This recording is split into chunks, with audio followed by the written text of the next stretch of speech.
एक शायर ने बड़ी अच्छी बात कही इश्क के बारे में, लेकिन यहाँ अप्लाई होती है। उसने कहा, वो नहीं मेरा सही, उससे मोहब्बत है तो है। भाई किसी से मोहब्बत है, नहीं हो पाया मेरा, कोई बात नहीं। वो नहीं मेरा मगर उससे मोहब्बत है तो है। अब ये रस्मों और रिवाजों से बगावत है तो है। अगर मैंने एक सही बात कह दी और वो रस्म रिवाज के खिलाफ है तो है, मैं क्यों डरूंगा। जो मुझे ठीक लगा, अपने ईमान के मुताबिक लगा, मैंने कहा तो मैं करूंगा। तो जो बात मुझे अपनी ओर से शुरुआत में कहनी थी, मैंने आपसे, तनाव रहता ही होगा, पढ़ते होंगे, टेंशन होती होगी, कितना पढ़ें, टाइम मैनेजमेंट कैसे करें, ये सवाल भी आपके सामने है। मैं आपसे, देखिए मेरा काम चीज़ों को आसान करना है। मैं दिल्ली में पढ़ाता हूँ आईएएस के बच्चों को, तो मैं उनको भी ये कहता हूँ कि चीज़ें मुश्किल तो कोई भी कर सकता है, चीज़ें आसान करना मुश्किल है, और हमें तो चीज़ें आसान करनी है। इस दुनिया में कोई भी ऐसा एग्जाम नहीं है जिसके लिए आपको 24 घंटे पढ़ने की जरूरत है।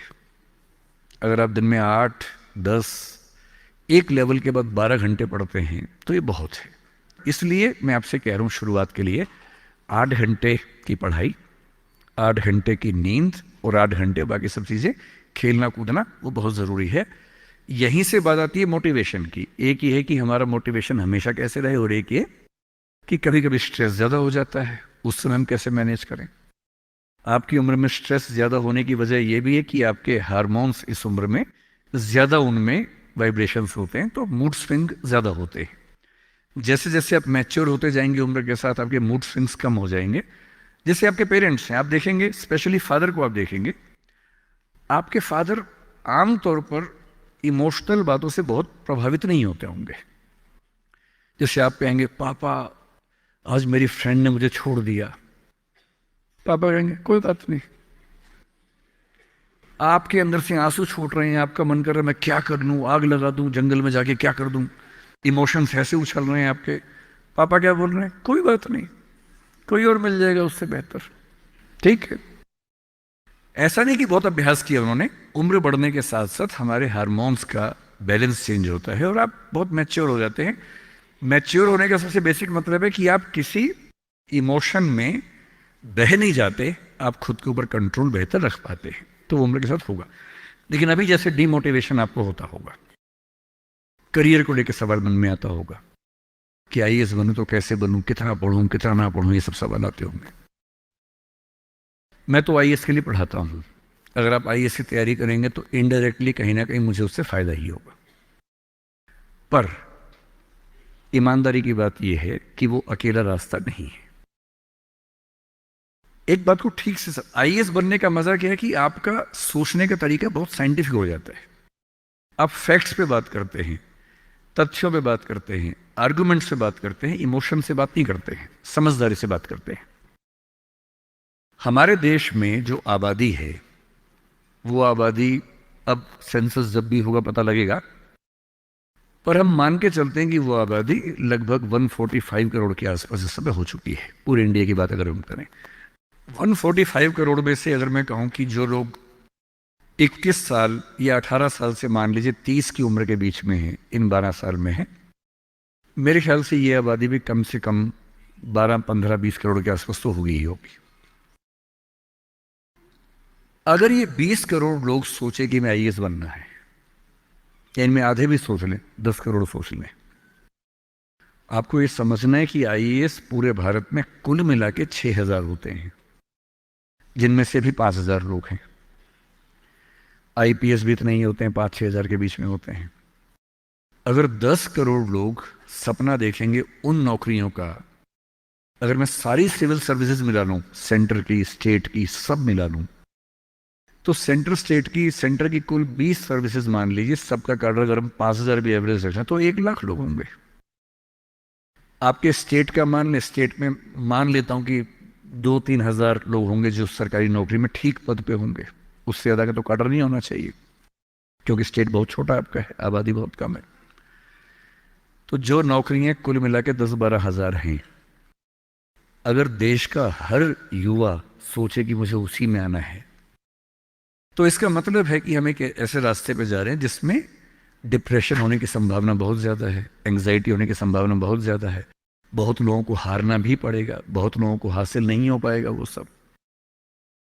तो मैं जो आपसे कहना चाह रहा हूं, सरकारी नौकरी ठीक है, कोशिश करने में बुराई नहीं है, सरकारी नौकरी में कुछ चीजें अच्छी होती हैं, पर अपने मन से ये बात निकाल दीजिए कि मुझे केवल और केवल सरकारी नौकरी में ही जाना है।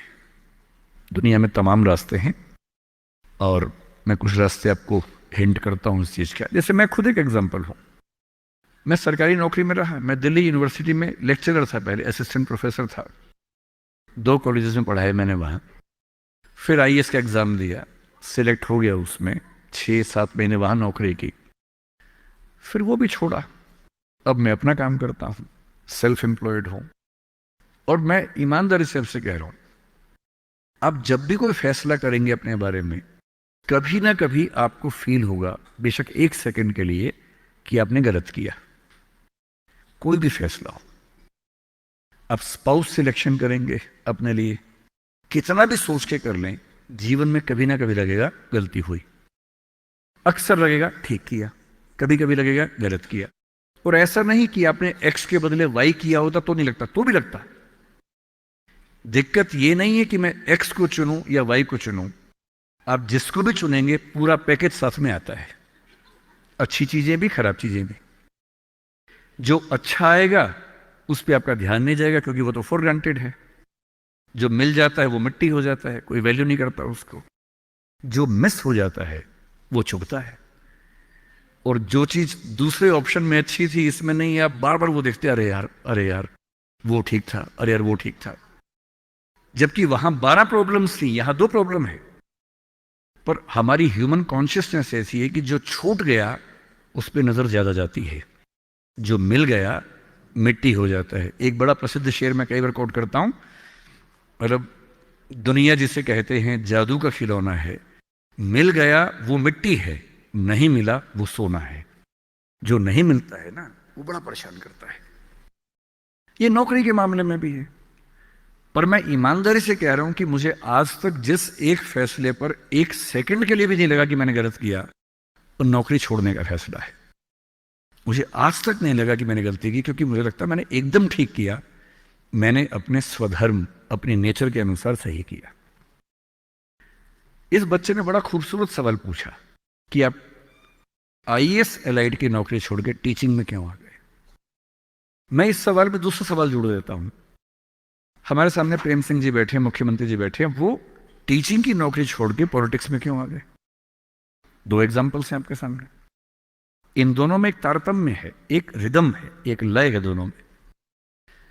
वो टीचर बने, उनको फील हुआ कि उनका स्वधर्म टीचिंग से ज्यादा कुछ और है। मैं आईएएस एलाइड में आया, मुझे लगा कि मेरा स्वधर्म इससे ज्यादा टीचिंग में है। स्वधर्म क्या होता है? आपने गीता पुस्तक का जिक्र सुना होगा, उसमें श्री कृष्ण ने स्वधर्म का जिक्र किया है। यहां बहुत सारे बच्चे बौद्ध समाज से होंगे, महात्मा बुद्ध ने भी इस बात पर खूब जोर दिया है। सारे धर्मों, सारे दर्शनों का जो सार है वो ये है, हर व्यक्ति हर काम के लिए फिट नहीं होता है। 2 चीजों पे गौर करना है। पहला, मैं क्या अच्छा कर सकता हूं, मैं कैपेबल किस चीज के लिए हूं। दूसरा, मुझे क्या करने में मजा आता है। और जहां इन दोनों का इक्विलिब्रियम हो, जहां ये दोनों बातें मिल जाएं, वो आपका स्वधर्म है। यानी जैसे मैं सिंगर बनना चाहता था, पर मैं इतना गंदा गाता हूं कि मैं जब घर में गाता था, मेरे पेरेंट्स बोलते तो मैं भारतीय सेना में चले जाना चाहिए, बिना बंदूक के विदेशी की तरफ देख के गा देना बस, वैसे ही मर जाएंगे सारे के सारे। सही बात है भाई, ये भी ठीक बात है। तो मेरा मन था कि मैं सिंगर बनूं, पर गला कौवे जैसा भगवान ने दिया, कोयल जैसा नहीं दिया, तो मैं सिंगर नहीं बनूंगा।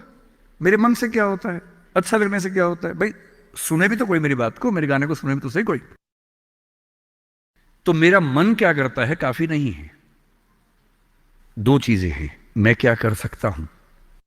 मैं बचपन से स्कूल में डिबेटिंग करता था, मेरे पेरेंट्स ने मुझे बड़ा सपोर्ट किया, और बचपन से ही मेरे पेरेंट्स ने, टीचर्स ने कहा कि तुम कुछ ऐसा करना कि मंच पर रह सको, पॉलिटिक्स में जाओ, एमपी बनो। तब मेरा मन भी पॉलिटिक्स में आने का था, स्कूल लाइफ में बहुत ज्यादा मन था उस समय, बाद में नहीं रहा।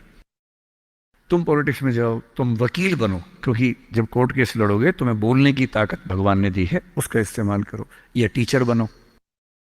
टीचर की छवि हमारे समाज में बहुत अच्छी नहीं होती थी, हालांकि मेरे पेरेंट्स टीचर ही हैं दोनों, पर हमारे समाज में टीचर की छवि होती है। और हमारे देश का दुर्भाग्य है कि जो प्रोफेशन देश को गढ़ता है उसकी छवि बहुत अच्छी नहीं है। टीचर बनना बहुत लोगों का सपना नहीं है, मेरा तो है। और मेरा स्वधर्म, मैंने महसूस कर लिया कि मेरा स्वधर्म टीचिंग है। और स्वधर्म का मतलब वही दो बातें जो मैं कर सकता हूं और जो मैं करना चाहता भी हूं। आपके मुख्यमंत्री जी अच्छे टीचर रहे होंगे, पर उनको बार बार मन में आता होगा कि मैं जनता के बीच जाकर उनके साथ काम करके क्यों ना कुछ ऐसा करूं कि पॉलिसी मेकिंग में आऊं। उनका स्वधर्म उनको वहां खींच के ले गया, तो उन्होंने वो किया। और इस दुनिया में जो भी सफल इंसान आपको देखे, कोई भी सफल व्यक्ति देखे, किसी भी फील्ड का हो, आप हमेशा देखेंगे वो वही व्यक्ति है जो अपने स्वधर्म पे चल रहा है, जिसने वही रास्ता चुना जो उसकी क्षमताओं यानी कि कैपेबिलिटीज और उसके इंटरेस्ट यानी कि इसकी इच्छाओं से मैच करता था। तो आप सबसे मैं कह रहा हूं कि आईएएस या पीसीएस या सरकारी नौकरी की अंधी दौड़ में मत दौड़िए। मैंने बहुत सरकारी नौकरी वालों को देखा है दुखी रहते हुए। सरकारी नौकरी में अच्छा वेतन है तब भी दुखी है, क्योंकि वो नहीं कर पा रहे जो दरअसल करना चाहते थे। सरकारी नौकरी में क्या होता है? सुरक्षा मिलती है, सेफ्टी होती है, सिक्योरिटी होती है, सम्मान मिलता है, समाज के लोग पूछते हैं आपको कि आप सरकारी नौकरी में हैं।